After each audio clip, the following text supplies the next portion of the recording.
Ahora invitamos al líder de este proceso, Santiago Trujillo, quien ha sido tutor por varios años de DALE en el área gestión cultural, y de ahí su obsesión y compromiso por tener una cohorte Potencia Pacífico, otra mano visible que nos va a comentar los desafíos, las preguntas y las respuestas que esperamos de esta primera generación. Recibamos al profesor Trujillo con un aplauso, por favor. Bien, igualmente. Bueno, feliz. Hoy traje unas palabras, preparé unas palabras para ustedes, pero antes quiero decir varias cosas. La primera, por supuesto, dar las gracias para la Universidad Jorge Tadeo Lozano y en particular para la Facultad de Ciencias Sociales y para esta maestría. Es un honor, es un privilegio, es un placer, es un reto fantástico poder iniciar esta cohorte especial.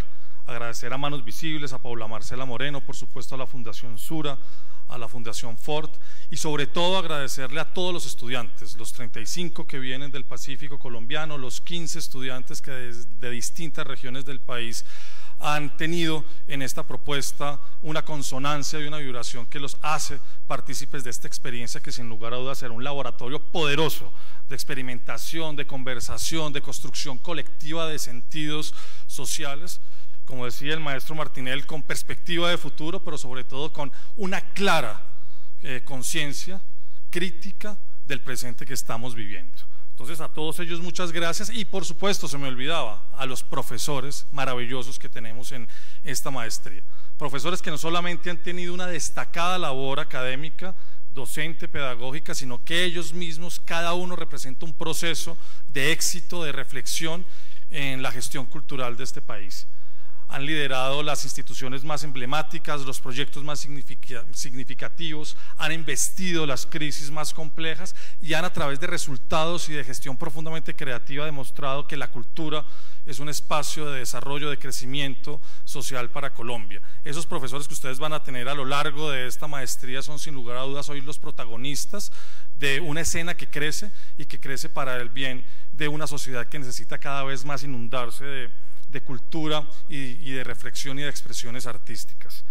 Son momentos difíciles, y aunque hay que mantener la esperanza y construir con optimismo una visión de futuro, hay que tener también la claridad de que hoy estamos atravesados en este sector prácticamente por tres coyunturas, si se quiere transiciones, si se quiere crisis distintas. Una a nivel global que ya ha sido ampliamente reseñada en los paneles anteriores, en la intervención de Alphonse Martinel, y que tiene que ver particularmente con unos cambios en la etnografía, en la biosfera, en la manera de entender los intercambios culturales, poblacionales, que atraviesan crisis de migrantes, de refugiados, que atraviesan enormes inequidades territoriales, y que esas inequidades territoriales que están, digamos, de alguna manera violentando una cantidad de procesos económicos, políticos, sociales en el mundo, hoy están sin lugar a dudas generando un impacto complejo que hay que revisar y que hay que estudiar. La relación entre los centros y las periferias cada vez es más grande, y como se afirmaba aquí, las brechas son más profundas, y poder tejer a través de estrategias culturales nuevos caminos es sin lugar a dudas un reto prioritario de la gestión cultural del siglo XXI. Pero además de eso nos enfrentamos a un cambio climático, nos enfrentamos a una globalización que se desglobaliza, en donde claramente quedaron identificados unos países globalizadores y otros globalizados, y en medio de esa coyuntura que sin lugar a dudas nos enfrenta a una reflexión distinta de lo que consideramos como la internacionalización de las relaciones culturales de las sociedades, están también los gestores culturales con la responsabilidad de pensarse un territorio, de pensarse un país, de pensarse una sociedad. Pero esas que son condiciones, digamos, y externalidades complejas del mundo se replican de manera todavía más compleja en Colombia. Hoy tenemos un país dividido, un país que bajo la égida de un concepto que cada vez está más difuso y que creo que está más vandalizado, que es el de la polarización, pareciera que nos quiere normalizar e instrumentalizar a través de procesos de aconductamiento social para que dejemos de pensar críticamente, y en medio de eso una juventud gigantesca se levanta en las calles exigiendo, a través de un proceso de transformación cultural, que ha sido el paro de estos últimos meses, la necesidad de repensarnos cuáles son las estructuras que nos gobiernan, cuáles son los valores a los que les damos sentido y significado y cuáles son las transformaciones que como sociedad debemos agenciar. En medio de esa coyuntura que el país tiene, también hay unas externalidades que afectan a la cultura. Un IVA del 19% que tiene absolutamente reducido la capacidad de consumo, no solamente cultural, de cualquier tipo de consumo por la mayoría de los hogares en este país, es sin lugar a dudas un problema que tenemos que enfrentar. Una economía en declive, unas políticas sociales y culturales que están en franco deterioro, y en medio de esa discusión y de esa coyuntura un debate que sería como de la tercera crisis o el tercer momento sobre el deber ser de la cultura y de las políticas culturales hoy en Colombia. Y ahí nos enfrentamos tal vez a un falso dilema si debemos pensar la cultura como un asunto que debe industrializarse, monetizarse, financiarse y ser, digamos, de alguna manera rentable, o si debemos construir políticas culturales para la afirmación de la memoria, el territorio, la diversidad. Y en ese falso dilema, como si una cosa tuviese que ser por encima de la otra, nos hemos enfrascado en una discusión casi que nos ha llevado a desdibujar el debate cultural y quedarnos en banales eslogans casi del coaching publicitario, de lo cual hablaré más adelante en las palabras que traigo para ustedes. Y en ese espacio creo que también hay un debate importante, porque como si bien hay sectores de la cultura que pueden y deben industrializarse y otros que tal vez no deben ni quieren hacerlo, tenemos que tener una mirada amplia, holística, que nos permita transitar en esos dos espacios por soluciones y proyectos virtuosos en donde yo espero que sus proyectos, que sus iniciativas, que sus ideas puedan crecer fértilmente y puedan ser realmente opciones disruptivas, ya no solamente para la transformación social, sino sin lugar a dudas para la reflexión de cómo desde la cultura pensamos y construimos este país. Entonces, pues me siento profundamente feliz. Para mí esto ha sido un proceso bello, que solamente lo puedo comparar cuando tuve el reto hace ya casi 6, 7 años de construir una nueva entidad pública que es el IDARTES, cuando hubo el Pacífico colombiano, y recuerdo ese momento de nacimiento de una nueva institucionalidad cultural y de fomento artístico para Bogotá. Pienso que hoy el Pacífico colombiano y en general casi todas las regiones de este país necesitan refundar o inclusive fundar una institucionalidad cultural que comprenda la diversidad y que entienda cuáles son las necesidades, los atributos, los activos, las oportunidades que hoy se encuentran en el territorio. Y para mí entonces este proceso y el diálogo y la conversación que hemos construido con Paula Marcela, con los profesores, con los distintos estudiantes hoy supone un reto poderoso que yo espero cumplir las expectativas de todas las personas que han sido convocadas hoy, de los donantes, por supuesto, de las personas que se han querido sumar a este esfuerzo. Creo que ahí hay una apuesta grande y creo que en esa apuesta grande tenemos que hacer un esfuerzo porque hoy hay que construir cultura para este país. Del 2015 al 2017, por ejemplo, tenemos 1.722 empleos menos en el sector audiovisual en Colombia. Muchos de los programas de formación profesional de cine y de otras prácticas artísticas no abrieron cohortes este semestre en pregrados y maestrías. Hay una contracción de muchas de las formas tradicionales en las que nos hemos relacionado para construir sociedad que están en crisis, y esa crisis tenemos que volverla una oportunidad, y esa oportunidad quiero que sea una oportunidad que podamos liderar con todos ustedes. Voy a empezar con una frase de una escritora maravillosa que seguramente ustedes han leído bastante en el territorio, de Chimamanda Ngozi. Las historias importan, muchas historias importan. Las historias se han utilizado para desposeer y calumniar, pero también pueden usarse para facultar y humanizar. Pueden quebrantar la dignidad de un pueblo, pero también pueden restaurarla. Esta frase resulta inspiradora para instalar la pregunta por lo que nos es común y al mismo tiempo diverso. Plantea una reflexión que comprende el valor de las preguntas que nos estamos haciendo y los relatos que las animan. ¿Qué lugar le hemos dado a la cultura en nuestra sociedad? O si se quiere, la cultura en qué lugar nos ha puesto a nosotros a pensar y relatar el mundo. La cultura es, entre tantas cosas, esa tensión a veces disruptiva, a veces fundamentada en su propia tradición, de vencer algunas formas de poder que buscan, como lo dice la escritora nigeriana, perpetuar el peligro de una única historia, de un único relato. Chimamanda dice también que es imposible hablar de un relato sin al mismo tiempo estar hablando de poder.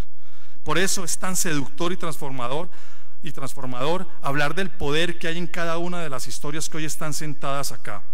No hay estrategia más retadora al poder unívoco de los relatos únicos que la potencia a la diversidad de muchas historias posibles. Podríamos pensar, como lo plantea Wade Davis, que la noción del universo social en el cual habitamos no existe en un sentido absoluto, sino que es un simple modelo de la realidad, la consecuencia de una serie de elecciones intelectuales y espirituales por las que optó nuestro linaje cultural, para bien o para mal, muchas generaciones atrás. Me seduce pensar nuestro rol de gestores culturales desde esa dimensión. Somos de alguna manera aquellos que posibilitamos en mayor o menor medida las mediaciones e interacciones estéticas, intelectuales, espirituales a las que se refiere Davis. Podemos ser nosotros quienes ayudemos a tejer esos nuevos universos sociales donde sea posible producir los cambios que son necesarios. Han sido las mediaciones que producen las artes y prácticas culturales en los grupos humanos los que han tejido nuestro universo social, los que han apropiado las historias y relatos que nos habitan. No podemos olvidar esto si queremos hacer de este oficio algo que, como plantea uno de los paneles de hoy, nos permita pasar de manera virtuosa de la resistencia a la trascendencia. Es el panel que sigue. En otros términos, conseguir que los proyectos de vida que vamos a potenciar acá no solo se piensen desde la sostenibilidad económica, sino por supuesto también desde su sostenibilidad social, cultural, espiritual y ambiental. La potencia es la fuerza, la energía, el poder para conseguir algo, y por eso hablar de potencia pacífico es hablar de la potencia de los relatos que ustedes vienen a poner en discusión en esta maestría y que se convertirán en proyectos transformadores para las regiones, ciudades y territorios que hablan a través de ustedes. Al respecto, es pertinente mencionar al filósofo Spinoza, quien indicaba que las pasiones alegres son aquellas que aumentan nuestra potencia, en tanto que las pasiones tristes las disminuyen. Sin duda se trata de responsabilizarnos de la potencia alegre, de ese Pacífico enorme, diverso, poderoso que ustedes vienen a presentarnos. En tiempos de cambio climático, revoluciones tecnológicas, desplazamientos, refugiados y migraciones masivas, de incendios continentales, movilizaciones planetarias, la gestión cultural asume un rol clave en el agenciamiento de un cambio obligatorio estructural que antes que económico o político puede y debe ser cultural. Perdemos a veces mucho tiempo intentando resolver falsos dilemas sobre el color de la cultura, dilemas más cercanos al cliché o al coaching publicitario y que traen el riesgo de que el debate cultural quede capturado por eslogans vacíos o por relatos únicos. Entre tanto, en medio de las selvas ardientes y violentas de este país mueren lenguas indígenas y tradiciones cimarronas, perecen cosmogonías fantásticas y asesinan, bajo el silencio y la indiferencia de muchos, a líderes sociales y culturales. La premisa esperanzadora que la UNESCO hacía por allá en los 80 sobre la condición transversal de la acción cultural en la gestión de los estados ha devenido en muchos lugares, casi sin darnos cuenta, en modelos corporativistas neoconservadores de la gestión de los activos culturales de las naciones. El multiculturalismo no es una transacción simbólica que pueda monetizarse, es más bien la razón que hace posible, aún en medio de la radicalización de las relaciones de poder de las sociedades actuales, mantener vivo el ideal de una democracia cultural.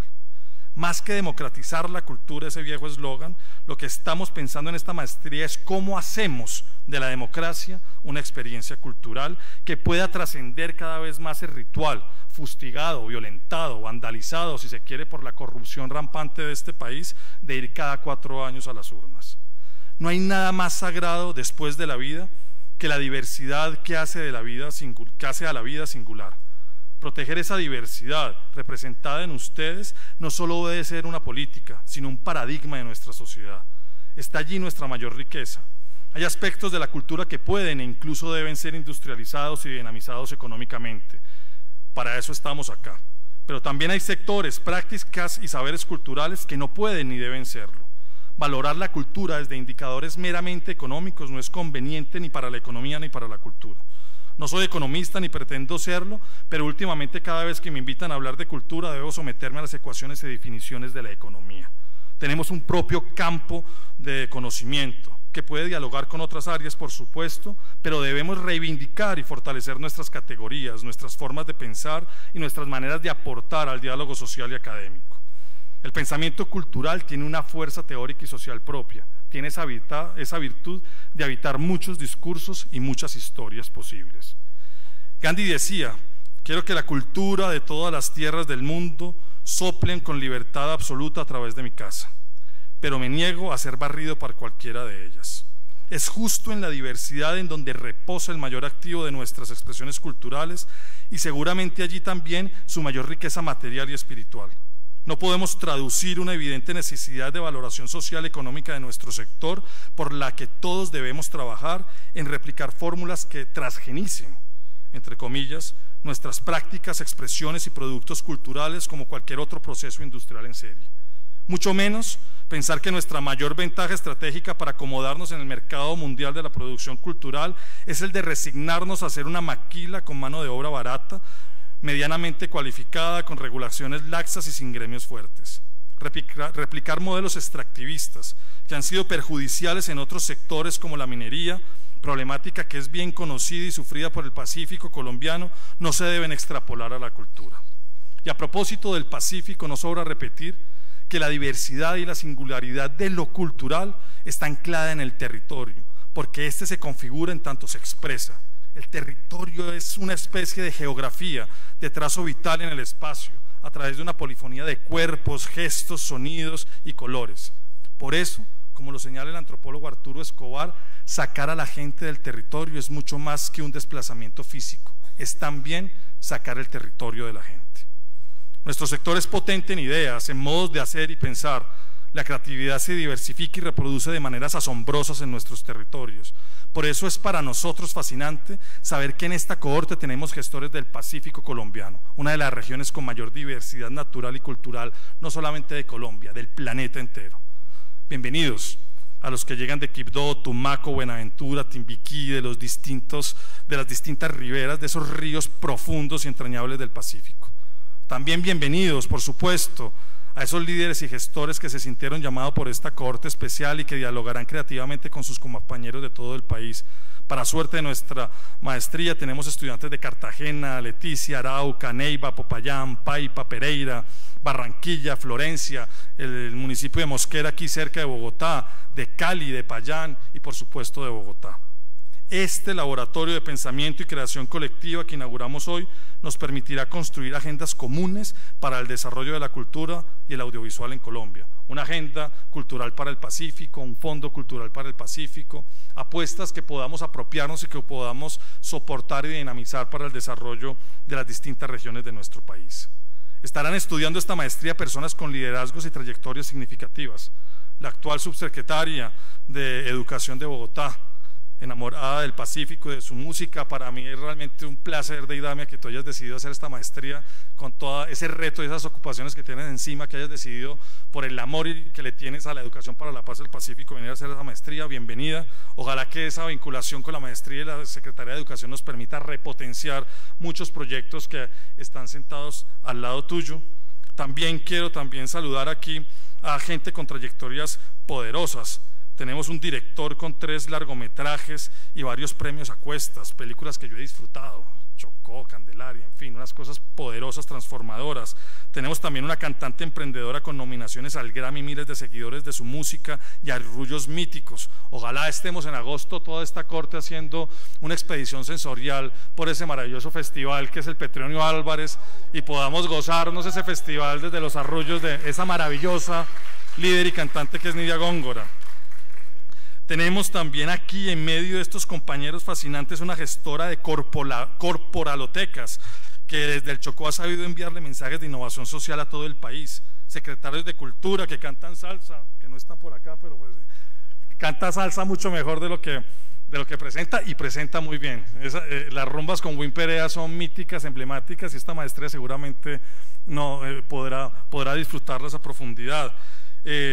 Tenemos también aquí músicos que preservan los legados míticos de la ruta de la marimba y del violín caucano, gestoras del arte urbano que piensan en clave de hip hop y champeta, jóvenes macroles que construyen barcos fantásticos con chirimías, expediciones culturales por el atrato, DJs violinistas que hacen fiestas multitudinarias que están marcando las nuevas generaciones en Bogotá, profetas de canciones y ritmos fusión que giran por el mundo, gestores y líderes sociales que a través del arte han construido la paz. Esa paz potente, esa paz necesaria, esa paz obligatoria que todos debemos construir como ciudadanos de este país y que lo han hecho en los territorios más difíciles. Aquí es fácil hablar de paz, en el Chocó, en Tumaco, en Buenaventura, ustedes son los verdaderos héroes de este país.